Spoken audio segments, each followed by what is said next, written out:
Tatrou sa blízka hromy divo bijú.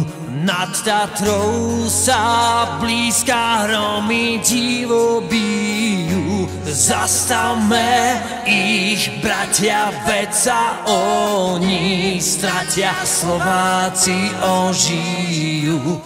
Pekné dobré ráno želám drahým kolegyňam, kolegom, milým žiačkám a vám žiaci. Teraz, keď išla hymna, tak som sa tak športovo zase prenesol do takých svojich čias, že som tak bilancoval, lebo aj vy budete dnes bilancovať. A keď znela hymna, tak som si tak spomenul na také chvíle v športe, keď sa mi darilo, dajme tomu, alebo klubu, v ktorom som bol, a sme sa tak tešili spoločne a bilancovali, že je to super, že sme to dali, že vidíme našu vlajku, počujeme našu hymnu, aj keď niektorí sedia, čo je také trošku, no, neviem, asi niekto nemusí bilancovať, ale nevadí. Každopádne sa teším, že sme sa takto ráno stretli a ideme sa vyhodnotiť od deň skôr vaše výsledky, vaše štúdium a všetko, čo ste v tento školský rok dokázali. Každý z vás bude bilancovať a hodnotiť aj sám seba, svoje ciele, ak máte, čo je dobré, ak by ste mali svoje ciele v rámci školského roka minimálne ukončiť úspešne. Prvý, druhý polrok, ukončiť ročník, postúpiť ďalej. Je dobré dávať si ciele, aby ste potom našli zmysel toho, čo vlastne robíte. Lebo ak nemáte ciele, tak potom žijete len tak, že sedíte a pozeráte a filozofujete a dúmate a neviem, či vás to posunie ďalej.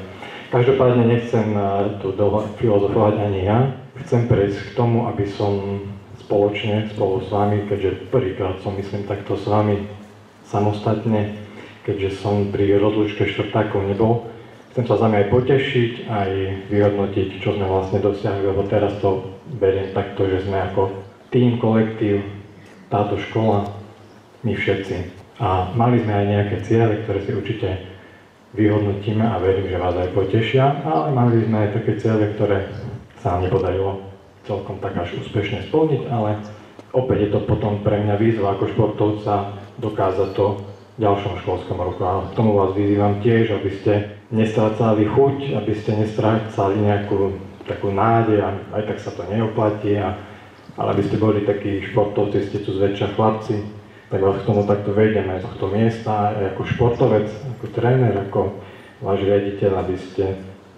aby ste boli takí cieľavedomí, vychovaní, múdri muži, dámy. Povedal som vám dobré ráno a teším sa vždycky, keď my ráno si tak navzájom všetci pozdravíme, že nejdeme okolo seba ako také zombici, hej, že pozeráme, aj keď niekedy to tak vyzerá, že niekto zaspí, zmešká autobus väčšinou, čo je taká prvá výhovorka ráno, tak ale som rád, keď sa tak máme v úcte a si pozdravíme a je to také pekné. Dobre, tak končím s filozofaním a ideme na bilancovanie druhého polroka. Takže najprv si vyhodnotíme celkovo našu dochádzku, priemery, prospechy a čo ste dokázali vlastne. Druhý polrok bol teda v takom lepšom duchu. Vymeškali sme, to vás asi nepoteší, celkovo 27 608 hodín. Vy ste vymeškali 27 608 hodín. Čo v priemere je nejakých 109,5-110 hodín na žiaka, to znamená, viete si to predstaviť matematicky, hej, pani Feníková vás učí, alebo pani Morozová, čo to asi znamená 110 hodín, ako keby ste neboli v škole.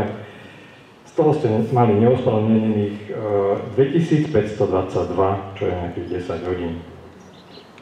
Vyhodnotíme si ten najhorší stav, čo to spôsobili triedy, také hviezdne, prvá G, druhá G, tretia G, ale aj bankové miesto, náreči, tretia M, čo ma trošku prekvapilo, také naše vzorové triedy, ale ste tam, no, tak nie je to veľmi pekné, že ste to takto prispeli k tomu, ale ste tam. Takže 27 608 hodín vymeškaných.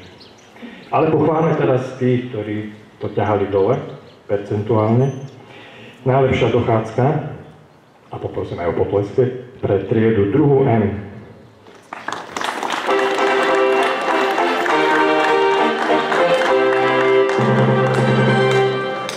A keďže sú aj druhé a tretie miesta, a niekedy aj tie štvrté sú ťažko vybojované, Tak druhé miesto, prvá M.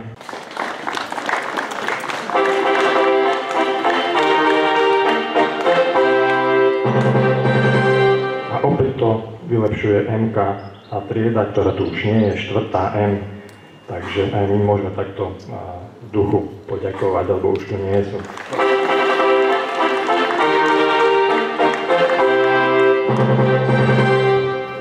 Celkovo to teda percentuálne vyjadrím, 22,22% ste vymeškali, ale je to trošku lepšie ako minulý rok, bolo to 23,18 minulého školského roka.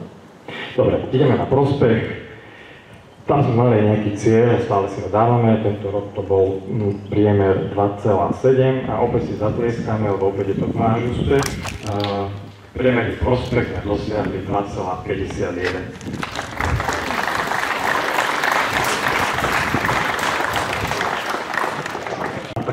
Trošku všeobecnejšie. Prospelo nám s vyznamenaním 19 žiakov, 4 mali čisté jednotky, prospelo veľmi dobre 48 a prospelo celkovo 174. Bohužiaľ máme aj neprospevajúcich, a to sú 11 žiaci, takže taká krátka bilancia, čo sa týka prospechu. No a išli by sme ďalej na to správanie, čo je veľmi dôležité podľa mňa.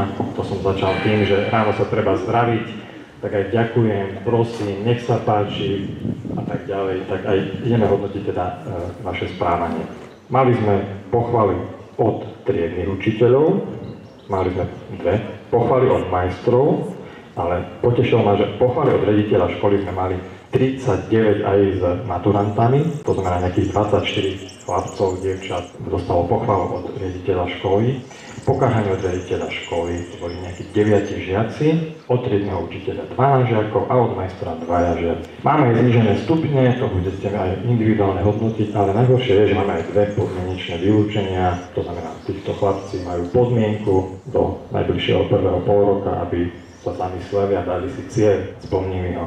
To sú taká bilancia. A teraz by som chcel všetkých tých, ktorí ste tu a prispeli ste dobrej reprezentovali ste školu, lebo ste tu takí, ktorí ste akýmkoľvek spôsobom prispeli k propagácii školy v tom dobrom slova zmysle poďakovať a budete aj ocenení. Ale ešte chcem veľmi poďakovať všetkým vašim triednym učiteľom, ktorí sa s nami trápia, poznám to. Chcem sa poďakovať všetkým učiteľom, ktorí s nami pracujú. Nemajú to jednoduché, niekedy aj vy s nimi to nemáte jednoduché, ale zase tu je to také hľadanie, hej, tej cesty, ako z toho najlepšie vykončovať. Poznáte, sú už na tom udržať sa, hej, nespadnúť. Takže chcem všetkým takto poďakovať z tohto miesta a ideme na to, ideme si oceniť všetkých týchto našich chlapcov a dievčatá. Takže začneme pochválami od riaditeľa školy, poprosím menovaných potom, aby vystúpili a budete odmenení. Takže pochvála od riaditeľa školy spojená s knižnou odmenou, to bude prvé ocenenie a ideme. Prvá Ačka, Petrovi Bendikovi dávame pochválu od riaditeľa školy za výborný prospech a vzorné správanie. Prvá Gčka, Kamil Karafa za vzornú dochádzku, Bianka Jakubková za aktívnu prácu v školskom kolektíve. Prvá MK, Alex Lehánsky za vzornú dochádzku, Tomáš Host za výborný prospech, Jakub Sisák za výborný prospech. Môžeme si tak krátky reklamný break a potlesk. Druhá Ačka, Tomáš Krištan za vzornú dochádzku, Daniel Česlak za vzornú dochádzku, nech sa páči, poďte. Druhá Gčka, Peter Čira za výborný prospech. Druhá MK, poprosím, Jakub Kopec za výborné študijné výsledky, Alex Lehec za výborné študijné výsledky, to isté Matej Magur, to isté Melisa Siváková, to isté Eliška Vojtechovská a Martin Kvalinger. Poprosím potles. Nasleduje tretia Ačka, Samuel Zimný, a to musím pochváliť, 0 vymeškaných hodín. Šimon Miškanin, výborný prospech. Si tu? A posledná, tretia MK, Adam Tokar, vzorná práca na odbornom výcviku, tak poď, pochváľujem. Kristián Vysoký, vzorná práca na odbornom výcviku a vzorná dochádzka. Daniel Havrila, výborný prospech. Jaro Kusy, ktorého poznáte z nášho Instagramu, Facebooku, stránky školy, veľmi pekne reprezentuje školu, tak jemu aj za výborný prospech a vzorovú reprezentáciu školy. Ondrej Ignác, výborný prospech.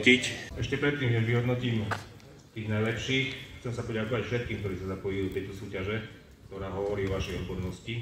Ten počet je vyšší ako minulý rok, celkovo to bolo 191 žiakov zapojených do tejto súťaže.